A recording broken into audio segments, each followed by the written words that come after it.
Íslenski ráðamenn töldu samning evrópskt efnahagssvæði í höfn í lok október. Nú hins vegar óvissa efni ef ekki framtíð samningsins, því dómstóll Evrópubandalagsins telur hann ógildan þar sem sameiginlegu dómstóll EB og EFTA standist ekki Rómasáttmálann.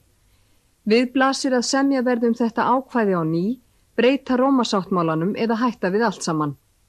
Dragi úr áhrifum EES-dómstólsins frá því sem samningsdrögin gera ráð fyrir og áhrif Evrópudómstólsins aukist, gæti þurft að breyta stjórnarskrá landsins. Ingibjörg Sólrún Gísladóttir alþingismaður álítur að þá sé skárra að gerast aðili að Evrópubandalaginu sjálfu en evrópska efnahagssvæðinu. Samkvæmt fyrirliggjandi drögum fá Íslendingar tollfrjálsan aðgang að markaði EB fyrir 96 af 100 sjávarafurða sinna og samþykktan fyrirvara sem bannar útlendingum að fjárfesta í útgerð og frumvinnslu hér á landi.